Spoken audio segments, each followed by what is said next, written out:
बेहतरीन drama serial पत्थर दिल की इस एपिसोड में आप देखेंगे कि वलीद मिनाहिल के उड़े हुए चेहरे का रंग देखकर पहचान लेता है कि कहीं ना कहीं कुछ खपेला जरूर हो गया है। वो कहता है कि मैं हर वक्त तुम्हारा एक बेहतरीन दोस्त की तरह साथ देने को तैयार हूँ। तुम्हारे चेहरे का ये उड़ा हुआ रंग मुझे बता रहा है कि दाल में कुछ काला है। मुझे साफ साफ बताओ कि आखिर हुआ क्या है। जिसको सुनकर वो साफ साफ कह देती है कि नहीं, ऐसी कोई बात नहीं। लेकिन माजदा बेगम उसको आंखें निकाल रही होती है और कहती है कि खबरदार, तुमने कोई भी बात की। लेकिन मिनाहिल ने अब अपने आंसुओं को छुपाना शुरू कर दिया है और अपने हक के लिए आवाज उठानी शुरू कर दी है। लेकिन ये बात माजदा को बिल्कुल भी बर्दाश्त नहीं है और वो कहती है कि मुझे जितनी जल्दी हो सके इसे इस घर से निकालना है, क्योंकि अब वो इस बात पर आ चुकी है और अपना हक मांगना शुरू कर चुकी है और मैं इस चीज़ की इसको कतई इजाज़त नहीं दे सकती। तो बेहतर यही है कि मिनाहिल का कोई ना कोई बंदोबस्त करके इसको इस घर से बाहर निकाल दिया जाए। माजिदा कहती है कि मुझे लग रहा है जैन कि इसको जितनी जल्दी हो सके यहाँ से फारिग कर देना चाहिए। असल बात तो वो नहीं बताती कि आखिर किस वजह से वो ये सारी बात कर रही है। बहरहाल खामोशी के साथ उसको कहती है कि देखो, बहुत जल्द इसको भी इस घर से निकालना है, चाहे जो मर्जी हो जाए। लेकिन जी आप देखेंगे कि जैन को उसकी इस चालाकी की समझ बिल्कुल नहीं आ रही है और वो कहता है कि आखिर इतनी जल्दी है क्या। अभी बेचारी वो पहले सदमे से नहीं निकली और आप उसे एक और सदमा देने की कोशिश कर रही हैं, जिस पर वो साफ साफ कह देती है कि अरे नहीं भाई, मैं उसके फायदे के लिए कर रही हूँ। हर वक्त रोती रुलाती रहती है, इसलिए मैं चाहती हूँ कि इसका दिमाग बढ़ जाए और अपनी ज़िंदगी में अच्छे तरीके से चलना शुरू कर दे।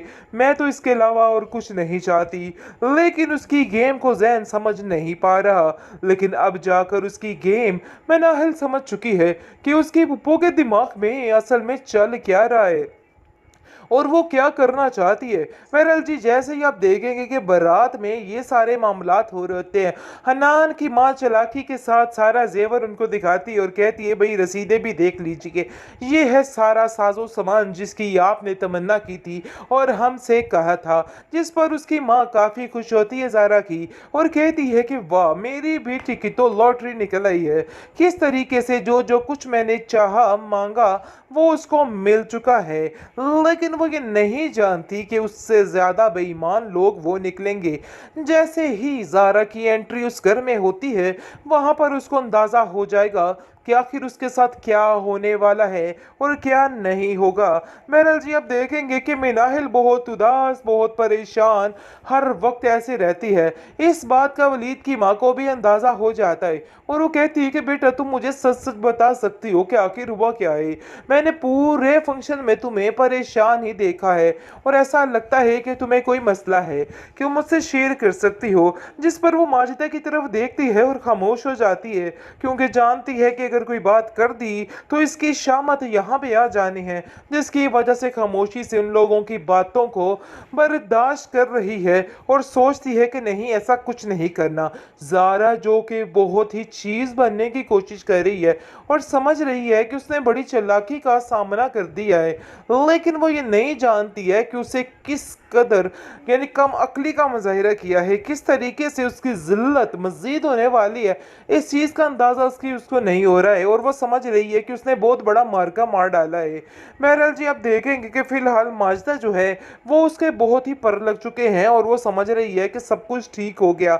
लेकिन वो ये नहीं जानती कि अगली मंजिल सख्त जो है ना वो अभी शुरू होनी है और फिर देखिए कि इसके साथ आहिस्ता आहिस्ता क्या क्या होता है।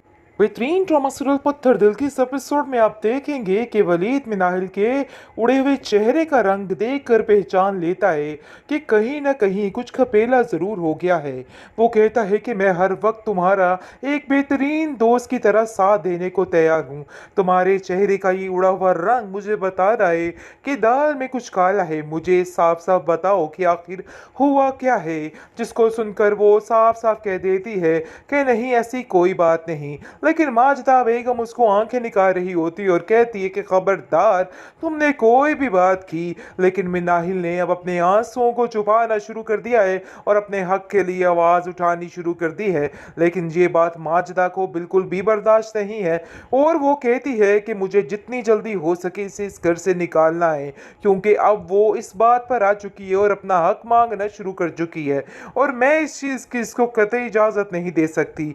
तो बेहतर यही है कि मिनाहिल का कोई ना कोई बंदोबस्त करके इसको इस घर से बाहर निकाल दिया जाए। माजिदा कहती है कि मुझे लग रहा है जैन कि इसको जितनी जल्दी हो सके यहाँ से फारिग कर देना चाहिए। असल बात तो वो नहीं बताती कि आखिर किस वजह से वो ये सारी बात कर रही है। बहरहाल खामोशी के साथ उसको कहती है कि देखो, बहुत जल्द इसको भी इस घर से निकालना है, चाहे जो मर्जी हो जाए। लेकिन जी आप देखेंगे कि जैन को उसकी इस चालाकी की समझ बिल्कुल नहीं आ रही है और वो कहता है कि आखिर इतनी जल्दी है क्या, अभी बेचारी वो पहले सदमे से नहीं निकली और आप उसे एक और सदमा देने की कोशिश कर रही हैं। जिस पर वो साफ साफ कह देती है कि अरे नहीं भाई, मैं उसके फायदे के लिए कर रही हूँ, हर वक्त रोती रुलाती रहती है, इसलिए मैं चाहती हूँ कि इसका दिमाग बढ़ जाए और अपनी ज़िंदगी में अच्छे तरीके से चलना शुरू कर दे। मैं तो इसके अलावा और कुछ नहीं चाहती। लेकिन उसकी गेम को जैन समझ नहीं पा रहा। लेकिन अब जाकर उसकी गेम मनाहिल समझ चुकी है कि उसकी पुप्पो के दिमाग में असल में चल क्या रहा है और वो क्या करना चाहती है। बहरहाल जी जैसे ही आप देखेंगे कि बारात में ये सारे मामलात हो रहे होते हैं, हनान की माँ चालाकी के साथ सारा जेवर उनको दिखाती है और कहती है भाई रसीदें भी देख लीजिए, ये है सारा साजो सामान जिसकी आपने तमन्ना की थी और हमसे कहा था। जिस पर उसकी माँ काफ़ी खुश होती है ज़ारा की और कहती है कि वाह, मेरी बेटी की तो लॉटरी निकल आई है, किस तरीके से जो जो कुछ मैंने चाहा मांगा वो उसको मिल चुका है। लेकिन वो ये नहीं जानती कि उससे ज्यादा बेईमान लोग वो निकलेंगे। जैसे ही ज़ारा की एंट्री उस घर में होती है, वहां पर उसको अंदाजा हो जाएगा कि आखिर उसके साथ क्या होने वाला है और क्या नहीं होगा।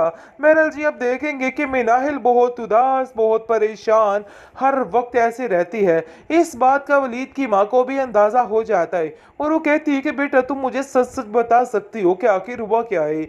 मैंने पूरे फंक्शन में तुम्हें परेशान ही देखा है और ऐसा लगता है कि तुम्हें कोई मसला है कि वो मुझसे शेयर कर सकती हो। जिस पर वो माजिदा की तरफ देखती है और खामोश हो जाती है, क्योंकि जानती है कि अगर कोई बात कर दी तो इसकी शामत यहाँ पे आ जानी है, जिसकी वजह से खामोशी से उन लोगों की बातों को बर्दाश्त कर रही है और सोचती है कि नहीं, ऐसा कुछ नहीं करना। ज़ारा जो कि बहुत ही चीज़ बनने की कोशिश कर रही है और समझ रही है कि उसने बड़ी चालाकी का सामना कर दिया है, लेकिन वो ये नहीं जानती है कि उसे किस कदर यानी कम अक्ली का मुजाहिरा किया है, किस तरीके से उसकी जिल्लत मजीद होने वाली है। इस चीज़ का अंदाज़ा उसको नहीं हो रहा है और वो समझ रही है कि उसने बहुत बड़ा मार्का मार डाला है। बहरहाल जी आप देखेंगे कि फ़िलहाल माजिदा जो है वो उसके बहुत ही पर लग चुके हैं और वो समझ रही है कि सब कुछ ठीक हो गया। लेकिन वो ये नहीं जानती कि अगली मंजिल सख्त जो है ना वो भी शुरू होनी है और फिर देखिए कि इसके साथ आहिस्ता आहिस्ता क्या क्या होता है।